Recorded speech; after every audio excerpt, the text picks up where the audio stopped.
हर हर महादेव दोस्तों, भक्ति सागर सोनिका चैनल में आप सबका स्वागत है, जिसमें हम आपके लिए लेकर आए शिव महापुराण की कथा। पिछली बार हमने आपको दूसरे खंड का पहला अध्याय सुनाया, जिसमें सुनाया कि ब्रह्मा जी ने अपने द्वारा ही पुत्र और पुत्री को पैदा किया और उसी कामदेव ने उन पर वाहन चला दिया। और उसी वाहन में सख्त होकर ब्रह्मा जी और उनके अन्य पुत्र अपनी पुत्री संध्या की ओर आसक्त हो गए। लेकिन इसमें हम किसकी गलती मानने को? वाहन तो कामदेव ने चलाया था।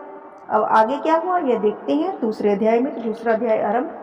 ब्रह्मा जी ने कहा, नारद, जब मैं इस तरह से मोहित हो गया तो जो धर्म का पुत्र था सत्य, उसको बहुत चिंता हो गई और वह दोनों हाथ जोड़कर शिव जी के निकट जा पहुंचा और उनसे प्रणाम करके बोला कि प्रभु, ये ब्रह्मा जी क्या कर रहे हैं?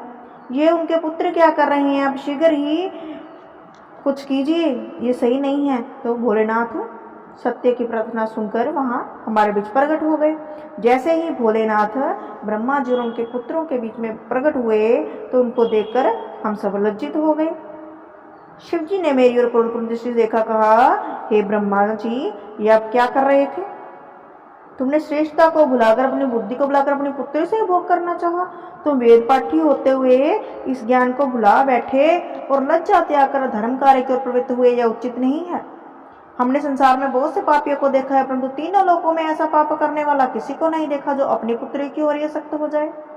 हे नारद, इस प्रकार जब शिव जी ने मेरी निंदा की और मेरे पुत्रों की ओर क्रोध दृष्टि से देखा और कहा कि हे मरीचि आदि, तुम ऐसे धीर और कामी क्यों हो गए? तुम तो ऋषि हो, तुम सब ब्रह्मा के पुत्र हो, तुमने वेद ध्यान किया है, फिर भी इस प्रकार मोहित हुए। यह धिक्कार है तुम पर।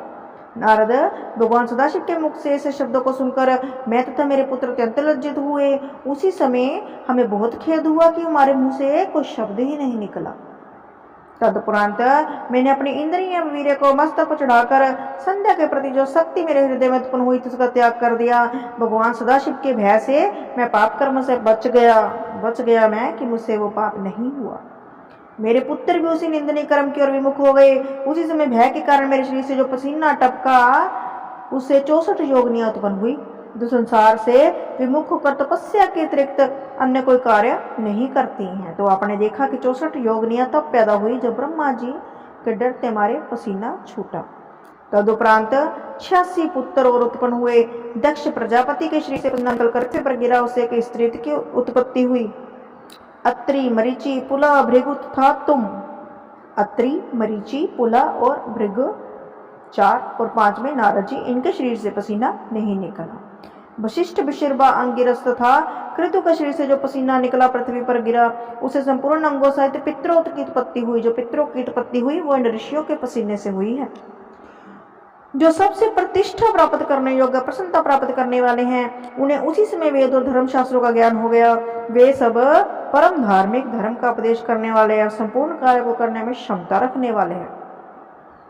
हे नारद, कृतु से सोमपाल, शिष्ट से अहिबुर्दन, पुलस्त्य से आजप तथा अंगिरस से बहिप्रद हुए।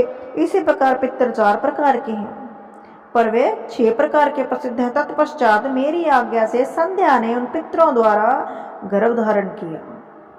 इस प्रकार मेरे धर्म की रक्षा करके भगवान सदाशिव अंतर ध्यान हो गए। उनके चले जाने के पश्चात मैंने अत्यंत क्रोधपूर्वक कामदेव की ओर देखा और उसे शाप देने की इच्छा प्रकट गई। उसी समय सब पुत्रों ने मुझे बहुत समझाया, परंतु मैंने माया के वशीभूत होकर उनकी बातों पर कोई ध्यान नहीं दिया। उसी समय मैंने मनमत से कहा कि अरे मूर्ख, तूने ये क्या दुखदायी काम किया? मेरे हृदय को ऐसा घोर पाप कर्म करने की प्रवृत्त कर दिया। तूने अपने पिता की यह खूब सेवा की। तूने जैसा काम किया है वैसा ही अब तू फल भी प्राप्त करेगा। तेरे कारण शिव जी ने मेरी अत्यंत निंदा की है। अब मैं तुझे शाप देता हूँ कि जलकर भस्म हो जाएगा। तो आपको पता होगा कि कामदेव जी को भगवान शंकर ने अपने तीसरा नेत्र से भस्म कर दिया था। तो वो ब्रह्मा जी का ही अभिशाप था जो उनकी ओर से मिला हुआ था। तो भगवान सदाशिव के नेत्रों की अग्नि पकड़कर शिव से त्याग देना पड़े, और तेरी उस दशा को देखकर मेरा हृदय शीतल हो। हे नारद, इस शाप को सुनकर कामदेव अत्यंत भयभीत हो थरथर कांपने लगा और इस प्रकार कहने लगा, पिताजी, आप संसार को उत्पन्न करने वाले हैं, न्याय और अन्याय की स्थापना करने वाले हैं। मैंने आपका कोई अपराध नहीं किया, फिर भी आपने मुझे शाप दे डाला। मैंने तो आपकी आज्ञा की केवल परीक्षा ही ली थी। मेरे भाग्य से आपने मेरे लिए अब जो नई आज्ञा दी है वह तो अवश्य होगी। परंतु अब कृपा करके मुझे ऐसा वरदान भी दीजिए जिससे मैं शिव जी के नेत्र ज्वाला से भस्म होने के उपरांत पूर्ण उत्पन्न हो सकूं। इस प्रकार कृपा करके मेरा दुख नष्ट कर दीजिए। इतनी कथा सुनकर ब्रह्मा जी ने कहा कि नारद, कामदेव की यह प्रार्थना सुनकर मुझे अत्यंत प्रसन्नता हुई। तब मैंने कहा कि कामदेव, मैंने तेरे संबंधों में जो कुछ कहा है वह तो निश्चित रूप से होगा ही, परंतु अब मैं तुझे यह वरदान देता हूँ कि तुझे भस्म करने के उपरांत कुछ दिनों बाद जब शिव जी अपना विवाह करेंगे उस समय तुझे यही शरीर पुनः प्राप्त हो जाएगा और शिव जी तेरे सहायक हो उठेंगे। इस बात को सुनकर सभा में फिर से नवीन आनंद भर गया। बोल शंकर भगवान की जय। तीसरा अध्याय आरंभ। तो हमने सुना दूसरे अध्याय में किस प्रकार कामदेव को ब्रह्मा जी ने शाप दिया, जिसकी वजह से कामदेव जी आगे चलकर भस्म होंगे और उनको दोबारा उनका शरीर मिलेगा। अभी तीसरा अध्याय।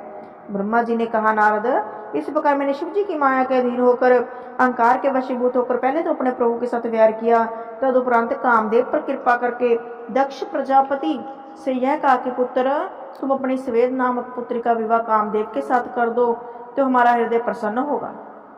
मेरी इस आज्ञा को सुनकर दक्ष ने कामदेव से कहा कि हे अनंग, मेरी पुत्री को जो रति नाम से भी प्रसिद्ध है स्वीकार करो और प्रसन्नतापूर्वक तीनों लोगों में विजय प्राप्त करते रहो।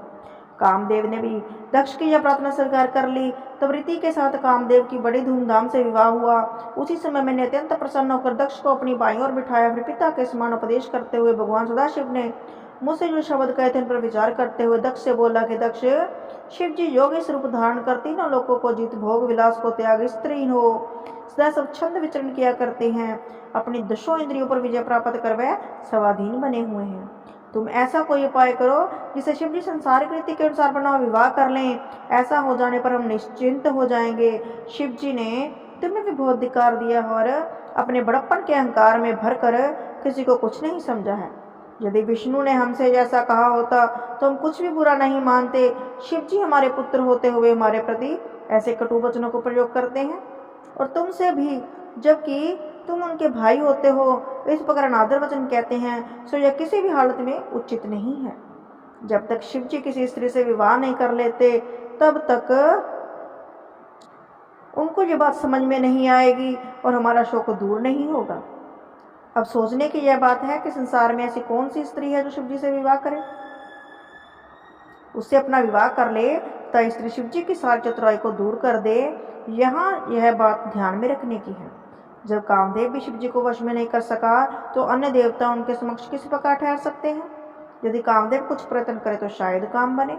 नारद, इतना कहकर मैं हंसता हुआ कामदेव के पास पहुंचा। उसके उपरांत सुंदर स्वरूप को देखकर मुझे निश्चिंत हो गया कि कामदेव द्वारा हमारा यह काम अवश्य सिद्ध हो जाएगा। कामदेव ने मुझे अत्यंत आदरपूर्वक अपने पास बिठाया। उसी समय मेरे श्वास से एक अत्यंत सुंदर पुरुष उत्पन्न हुआ। उसका नाम मैंने बसंत रखा। बसंत के जन्म से कामदेव की शक्ति में वृद्धि हुई। उसी समय तीनों प्रकार की वायु चलने लगी तथा पक्षीगण मधुर स्वरों में चहचहाने लगे। कोकिला भी मीठे स्वरों में कूक उठी। कामदेव की शक्तिशाली सेना को देख मैंने कहा कि हे मनमथ, यदि तुम अपने प्रकर्म से शिव जी को वश में कर लो तो तीनों भवनों में तुम्हारी अत्यंत प्रसिद्धि होगी। तुम मेरी आज्ञा मानकर इस कार्य को शीघ्र संपन्न करो। मेरी इस आज्ञा को सुनकर कामदेव ने उसे अपने मस्तक पर धारण किया।